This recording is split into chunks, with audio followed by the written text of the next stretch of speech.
Hello everyone, my name is Jessica from Pasay Philippines State, Pasay Fifth Ward Young Women Organization, and to our beloved President Russell M. Nelson.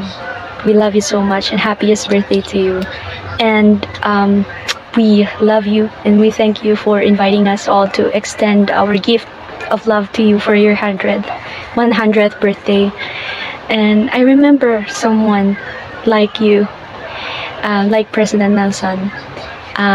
She's my grandma. She is named Lola Maria.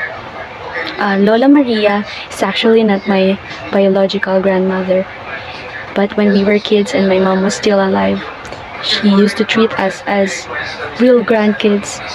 And I remember how kind she was and how loving she was sa amin, even up until now. Even though she's already 94, she still didn't forget anything about us.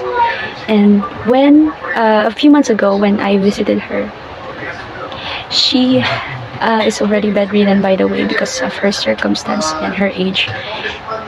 Whenever I enter the door, she plastered a big smile on her face, and she still remember my name and the name of my younger and older sibling who also used to visit her. And during the time that we're having conversation, even though paulit-ulit yung sinasabi niya because she's already old and cannot really remember all the things very well, umiyak siya, and then she told me that she is so grateful.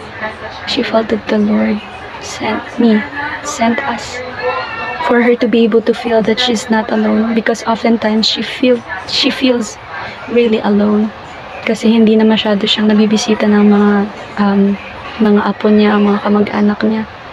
And because of her situation, she no longer can do anything but to just lie down sa higaan niya. And then she told me that she's so grateful to have me as someone na matuturing niyang totoong apo. And for that, I just felt that the Lord really wanted me to let her feel His love for her. And alam ko na through that simple act of paying a visit sa kanya, alam ko na naramdaman niya na mahal siya ng Diyos, na mayroong mga taong nagki-care sa kanya. And I remember my covenant with my Heavenly Father to comfort for those who needs comfort and to mourn for those who mourn. At masaya ako na i-share ko yung pagmamahal na yon at yung care na yon na meron yung ating Ama sa Langit, si Jesus Christ, para sa kanyang mga sheep. At alam ko si Nanay, si Lola Maria, alam ko na pinadala din siya ng Diyos bilang the one who makes me feel loved, kasi hindi ko naranasan talaga na maramdaman yung aruga ng talagang totoo kong grandparents dahil namayapa na sila. Pero ayun lang yung gusto kong i-share sa inyo.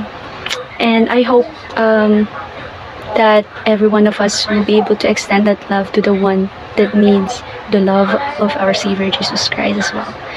And again, happiest birthday, President Russell M. Nelson. We do love you, we support you, and we will pray that you will continuously be strong.